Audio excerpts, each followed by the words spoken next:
আমাদের দেশের যারা পীর মাশায়েখ রয়েছে, যারা যতগুলো মাজার রয়েছে, এই মাজার পন্থীদের বিশ্বাস দুনিয়ার শাসন শৃঙ্খলার দায়িত্ব আছে নবী, গাউস, কুতুব এদের হাতে। নবী, গাউস, কুতুব, আবদাল এদের হাতে নাকি বিশ্ব জগতের সার্বিক শৃঙ্খলার দায়িত্ব, এবং তাদের সংখ্যা নাকি 356 জন। দুনিয়াতে 356 জন এই দুনিয়ার সকল দায়িত্ব পালন করছেন, এবং তাদের মধ্যে সবার উপরে রয়েছে কুতুব, যার হাতে 2 জন ইমাম, 3 জন নকিব, 4 জন আওতাদ, 7 জন আবরার, 40 জন আবদাল, 300 জন আখিয়া, এই মিলে 356 জন। এই 356 জনের একটা সংসদ রয়েছে, সেই সংসদের নাম তারা দিয়েছে দিওয়ান সালেহীন। আপনারা পটিয়ার হুজুরের একটা ঘটনা শুনেছেন। পটিয়ার হুজুর জায়নামাজে দাঁড়িয়েই চলে গেল আফ্রিকার জঙ্গলে। ঘটনা শুনেছেন না শোনেন নাই? জায়নামাজে দাঁড়িয়ে আফ্রিকার জঙ্গলে চলে গেল, তার খাদেম পিছে পিছে চলে গেল। এইবার এক ব্যক্তির সাথে সাক্ষাৎ হলো। ব্যক্তি বলছে যে আপনি কোথা থেকে আসলেন? ব্যক্তি বলছে, ওই খাদেম বলছে যে আমার যেই মুনিব বা আমার পীর সাহেব তিনি তো জায়নামাজে দাঁড়িয়ে এভাবে চলে আসেন, আমি তার পিছে পিছে চলে আসলাম। তখন তাকে বলা হলো যে তারা এখানে দিওয়ানুস সালেহীন, এই সংসদ ভবনে তারা বসেছে, এই সংসদে তারা পরামর্শ করতে বসেছে আফ্রিকার জঙ্গলে। সম্মানিত উপস্থিতি, মানুষকে এত বোকা ভাবার কত দরকার নেই। মানুষ এত বোকা নয়। যদি দিওয়ানুস সালেহীন নামে কোন সংসদ থাকে, তাহলে সেটা মক্কায় থাকতে পারে, মদিনায় থাকতে পারে, আফ্রিকা জঙ্গলে থাকতে পারে না। সম্মানিত উপস্থিতি, আমাদের দেশের মুসলিমদের যদি বিশ্বাস এমন হয় যে 356 জন এরাই দুনিয়ার শৃঙ্খলার দায়িত্ব নিয়েছেন, দুনিয়ার শাসন ব্যবস্থার দায়িত্ব নিয়েছেন, তাহলে এই মুসলিমরা কখনোই শক্তিশালী হতে পারবে না। মুসলিমদেরকে শক্তিশালী হতে গেলে তাদের আকীদা সংশোধন হতে হবে, প্রকৃত মুসলিম হতে হবে। শুধু নামটা অবস্থা মুসলিম হলে মুসলিমদের শক্তি কখনোই থাকতে পারে না। এই মুসলিমদের বিশ্বাস মুসলিম মানুষ নাকি তাদের পীর মাশায়েখ নাকি গায়েবের খবর জানে, এটা আল্লাহর রুবুবিয়তের শিরক। পৃথিবীর কোন মানুষ গায়েবের খবর বলতে পারে না একমাত্র আল্লাহ ছাড়া, যেটা আল্লাহ তাআলা পবিত্র কোরআন মাজিদে ঘোষণা দিয়েছেন।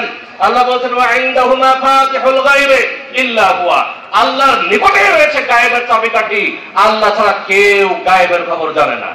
আল্লাহ তাআলা বলছেন কুল, হে নবী সাল্লাল্লাহু আলাইহি ওয়াসাল্লাম আপনি বলে দিন, লা ইয়ালামু মান ফিস সামাওয়াতি ওয়াল আরদিল গায়বা ইল্লাল্লাহ, আসমান এবং জমিনের কেউ গায়েবের খবর জানে না একমাত্র আল্লাহ ব্যতীত। অতএব আল্লাহ একমাত্র গায়েবের খবর জানেন, অথচ আমাদের দেশের মাজার ব্যবসায়ীরা বিশ্বাস করে যে তাদের পীর বাবা গায়েবের খবর জানে। এই জন্য কোন জায়গায় কিছু হারিয়ে গেলে আজমির শরীফে তাদের হাদিয়া পাঠিয়ে দেয়, এবং আজমির শরীফে থেকে নাকি তাদের জিনিসপত্র খুঁজে দেয়। নাউযুবিল্লাহ। এমনকি আল্লাহর নবী সাল্লাল্লাহু আলাইহি ওয়াসাল্লাম, যিনি পৃথিবীর সর্বোৎকৃষ্ট মানুষ, পৃথিবীর সবচেয়ে মর্যাদাশীল মানুষ, যার পূর্বের গুনাহ পরের গুনাহ সব ক্ষমা করে দেওয়া হয়েছে, তিনিও গায়েবের খবর জানতেন না। আল্লাহর ওহী প্রদত্ত কথা ব্যতীত তিনি কিছুই বলতে পারতেন না। তিনি যদি গায়েবের খবর জানতেন, তাহলে তো যেদিন আয়েশা রাদিয়াল্লাহু তাআলা আনহাকে নিয়ে তিনি বনু মুসতালিক যুদ্ধে গেলেন, প্রতিমধ্যে আয়েশা রাদিয়াল্লাহু তাআলা আনহার গলার হার হারিয়ে গেল। যে গলার হার পড়ে গেল, সেই হারের উপরে উট শুয়ে গেছে, উটের পেটের নিচে ছিল। আয়েশা রাদিয়াল্লাহু তাআলা আনহার হার হারিয়ে গেল, এই জন্য সেখানে রাত্রি যাপন করতে হলো। নবী সাল্লাল্লাহু আলাইহি ওয়াসাল্লাম খুঁজেই পেলেন না হার কোথায়। তিনি গায়েবের খবর জানলে তারা হার খুঁজে পেতেন। অথচ আজকে আমাদের দেশের পীর মাশায়েখরা নাকি এক জায়গায় বসে মোরাকাবায় বসে সারা দুনিয়ার সবকিছু দেখতে পায়। নাউযুবিল্লাহ। আল্লাহর রাসূল সাল্লাল্লাহু আলাইহি ওয়াসাল্লাম দেখতে পেলেন না, আর আমাদের দেশের গাঁজা খোরদের নাকি সব দেখতে পায়। সম্মানিত উপস্থিতি, আজকে দেখেছেন কিছুদিন আগে সেই লালনের বাজারে কি গাঁজা আসর বসেছে, এবং তারা প্রকাশ করছে যে গাঁজা না থাকলে এখানে মানুষ আসবে না। আমাদের দেশের প্রশাসনকে বলতে চাই, এই দেশে যদি গাঁজা বন্ধ করতে হয়, আগে মাজারগুলো থেকে গাঁজা বন্ধ করতে হবে। যদি মাজারগুলো থেকে গাঁজা বন্ধ না করে, তাহলে এই মুসলিমরা এই গাঁজাখোর হয়ে যাবে, আপনারা কোনো কিছুই করতে পারবেন না। আগে মাজার থেকে গাঁজা বন্ধ করুন। সম্মানিত উপস্থিতি, এবার আসুন, যদি কেউ মুসলিম হতে চায়, প্রকৃত মুসলিম, 2 নম্বর কাজ হল ইনকিয়াদ তথা আনুগত্যশীল হতে হবে। মুসলিম শুধু নামকে অবস্থা মুসলিম হতে হবে না। আমি মুসলিম সালাত আদায় করি না, আমি মুসলিম যাকাত আদায় করি না, আমি মুসলিম সিয়াম পালন করি না, আমি মুসলিম সামর্থ্যবান হজ করি না, আমি মুসলিম সুদখোর, আমি মুসলিম ঘুষখোর, আমি মুসলিম চাঁদাবাজ, আমি মুসলিম দুর্নীতিবাজ। এই মুসলিম দিয়ে কখনোই শক্তি অর্জন করা সম্ভব নয়। মুসলিম আনুগত্যশীল মুসলিম হবে। মুসলিম মানে আল্লাহর আদেশ মেনে নিলাম, আল্লাহ যা আদেশ করেছেন মেনে নিলাম, যা নিষেধ করেছেন তা বর্জন করলাম, এর নাম হচ্ছে মুসলিম।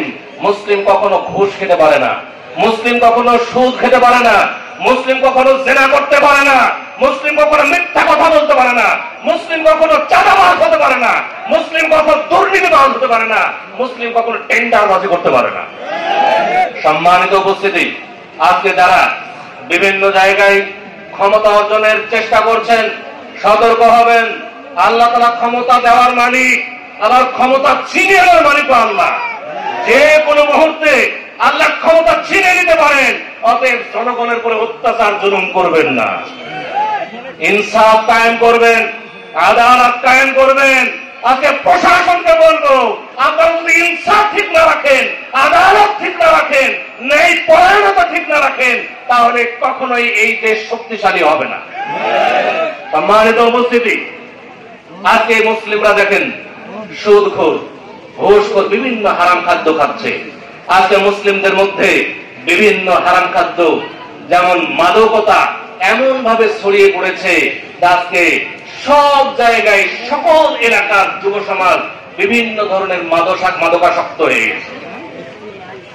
অথচ আমরা মাদক সম্পর্কে জানি, মাদক এমন একটা জিনিস যা পুরা দেহের সবকিছু নষ্ট করে দেয়। এটা দুনিয়াতেও উপকারিতা নেই, পরকালেও উপকারিতা নেই, এটা শুধু ক্ষতি আর ক্ষতি। অথচ এই মাদকাসক্ত হয়ে আজকে আমাদের যুব সমাজ তাদের চরিত্র ধ্বংস করে দিচ্ছে, তাদের পুরো জীবনটাই ধ্বংস করে দিচ্ছে। আজকে দেখেন এই মাদকাসক্তের কারণে আজকে আপনারা জানেন ওই ঐশীর ঘটনা, যেই ঐশী তার নিজের বাবা পুলিশ, তারপরে তার বাবা মাকে হত্যা করেছে এই মাদকের কারণে। বিভিন্ন জায়গায় মাদকের কারণে, এই মাদকে আসক্ত হওয়ার কারণে তারা হত্যার মতো এই ধরনের নৃশংস হত্যাকাণ্ড ঘটাচ্ছে। অতএব এই মাদক বন্ধ করতে হবে। আজকে আমরা যারা এই ছোট ছোট গরিব মানুষ কিছু মাদক ব্যবসা করে, তাদের উপরে আমরা আক্রমণ চালাচ্ছে আমাদের প্রশাসন। কিন্তু আমি বলতে চাই, মাদক আসছে কোথায় থেকে, কোথা থেকে উৎপাদন হচ্ছে, এই খবর কিন্তু আমাদের প্রশাসন রাখছে না। আজকে যেখান থেকে মাদক উৎপাদন হয় সেই জায়গা বন্ধ করতে হবে। বিড়ি, সিগারেট, জর্দাগুন, এটা হারাম। এই হারাম খাদ্য ত্যাগ করতে হবে।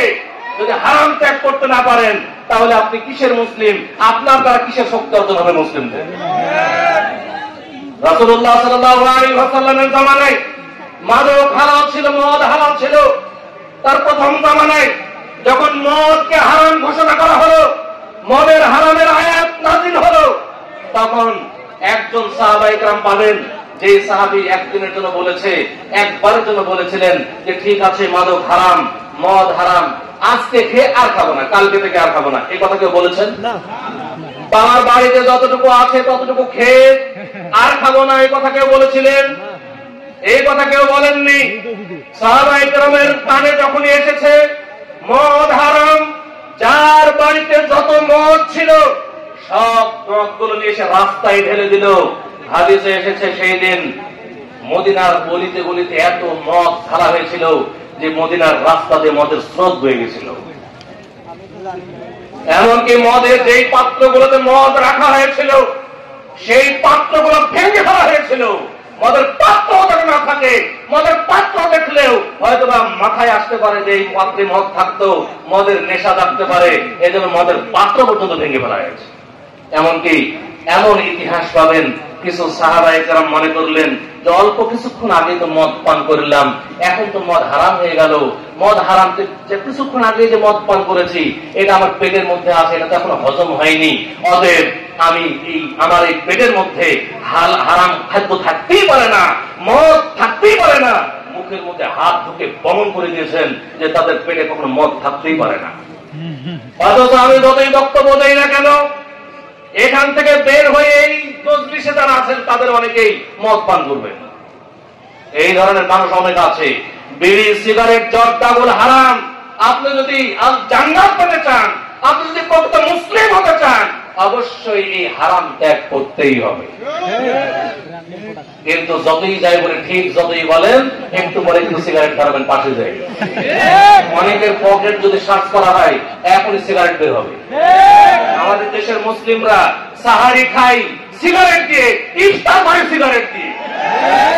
সম্মানিত উপস্থিতি, আমাদের দেশের হাজী সাহেবরা অনেককে দেখেছি। আমি যখন মদিনা ইউনিভার্সিটিতে পড়তাম, আমি হজ্জে গেলাম 2009 সালের ঘটনা। আরাফার ময়দানে বসে আছি, একজন বাংলাদেশি বুড়ো হাজী, তার দাড়ি সব সাদা, আরাফার ময়দানে বসে থেকে সিগারেট ধরে। আমার চোখে দেখা, সবাই তাকাচ্ছে তার দিকে। আমরা একটু লজ্জিত হয়ে যাচ্ছি যে এই লোক, এই হাজী, এই লোকটা যদি বাংলাদেশি না হয়ে অন্য দেশি হতো তার নিজের মান সম্মানটা বাঁচত। একটু আগে গিয়ে বাড়ি গিয়ে বললাম, চাচা এত দূর থেকে এত টাকা পয়সা খরচ করে হজ করতে আসলেন, এই একটা দিন সিগারেট ছাড়তে পারলেন না, আপনি কেন হলে এসেছেন? ওই বৃদ্ধ, ওই বয়স্ক মানুষকে আমার সাথে একটা কথাও বললো না, সিগারেটটা ফেলেও দিল না, বরং টাইনে শেষ করে ছাড়ল। বলেন তার লজ্জা শরম আছে? আজকেও যারা বক্তব্য দিচ্ছি, যারা সিগারেট করে আছেন এখানে, তাদের লজ্জা শরম আছে না? বিড়ি, সিগারেট, জর্দাগুল হারাম। যারা এর ব্যবসা করেন তাদের ব্যবসার অর্থ হারাম, এই উপার্জন হারাম। আল্লাহ যে জিনিস হারাম করেছেন তার বিক্রয়লব্ধ অর্থও হারাম। অতএব খাবেন না, নিজে ব্যবসাও করবেন না। এতে যদি আপনাকে বাদাম বিক্রি করে খেতে হয় তাই খাবেন, হারাম খাদ্য বিক্রি করে ইনকাম করবেন না। সম্মানিত উপস্থিতি, এই ব্যাপারে কথা বলতে গেলে অনেক কথা। আপনারা মাদকের আলোচনা অনেক শুনেছেন, কিন্তু যে কোনো মাদক, যে কোনো হারাম খাদ্য শুনলেই আপনারা এটা পরিত্যাগ করবেন। কারণ ইবাদত কবুলের পূর্ব শর্ত হলো হালাল খাদ্য ভক্ষণ করা। যদি আপনার খাদ্য হারাম হয়, আপনার পানীয় হারাম হয়, আপনার উপার্জন হারাম হয়, আপনার পোশাক পরিচ্ছদ হারাম হয়, তাহলে আপনি যতই তাহাজ্জুদ পড়েন না কেন আর যতই হজ করুন না কেন, আপনার ইবাদত আল্লাহর নিকটে কবুল হবে না। অতএব সাবধান। সম্মানিত উপস্থিতি, আজকে আমরা যদি প্রকৃত মুসলিম হতে চাই তাহলে আরো একটা বিষয় আমাদের অর্জন করতে হবে, সেটা হলো শিরক থেকে দূরে থাকতে হবে, এবং যারা শিরক করছে তাদের থেকেও দূরে থাকতে হবে। কারণ শিরক হচ্ছে পৃথিবীর সবচেয়ে বড় পাপ। এই পাপ আল্লাহ তাআলা ক্ষমা করেন না তওবা ব্যতীত। তওবা করলে ক্ষমা হয়। এই শিরক পৃথিবীর সবচেয়ে বড় পাপ। এই পাপ থেকে যে কোনো মূল্যে বেঁচে থাকতে হবে। কারণ আল্লাহ রাসূল সাল্লাল্লাহু আলাইহি ওয়াসাল্লাম একদা মুআয ইবনে জাবাল রাদিয়াল্লাহু তাআলা আনহুকে 10টি উপদেশ দিলেন। এক নম্বরে বললেন, লা তুশরিক বিল্লাহ, তুমি আল্লাহর সাথে শিরক করবে না। ওয়া ইন কুতিলতা ওয়া হুররিকতা, শিরক না করার কারণে যদি তোমাকে হত্যাও করা হয় তবুও তুমি শিরক করবে না। শিরক না করার কারণে যদি তোমাকে আগুন দিয়ে পুড়িয়ে ফেলা হয় তবুও তুমি শিরক করবে না। যে কোনো মূল্যে শিরক থেকে বাঁচতে হবে। শিরক ভয়ানক পাপ, এই শিরক থেকে যে কোনো মূল্যে বাঁচতে হবে। এবং যারা শিরক করছে তাদের থেকে দূরে থাকতে হবে। শিরক যারা করে তাদেরকে বন্ধু হিসেবে গ্রহণ করা যাবে না, তাদেরকে সাহায্য করা যাবে না, তাদেরকে পাহারা দেওয়া যাবে না। অতএব যারা পূজা মণ্ডপ পাহারা দিয়েছেন তারা তওবা করতে হবে তাদেরকে। পূজা মণ্ডপ কখনো মুসলমানদের কোন মণ্ডপ নয়। পূজা কখনোই মুসলমানদের কোন অনুষ্ঠান নয়। মুসলিমদের দায়িত্ব নেই পূজা মণ্ডপ পাহারা দেওয়া। সম্মানিত উপস্থিতি, অতএব যারা করেছেন তওবা করতে হবে। যদি প্রকৃত মুসলিম হতে হয় তাহলে অবশ্যই আল বারাআতু মিনাশ শিরকি ওয়া আহলিহি, শিরক থেকে দূরে থাকতে হবে। যারা শিরক করছে তাদের থেকেও দূরে থাকতে হবে। আজকে দেখেন আমরা এমন হয়ে গেছে মুসলিমরা বলছে রোজা আর পূজা একই জিনিস। নাউযুবিল্লাহ। রোজা পূজা একই মুদ্রার এই পিঠ ও পিঠ। এই কথাটা শুনেছেন আপনারা? আর এই কথাটা আপনাদের বিবেক কি বলে? এই কথা কি বলা জায়েজ হবে? এটা কি কোনো মুসলিমদের বক্তব্য হতে পারে? কখনোই পারে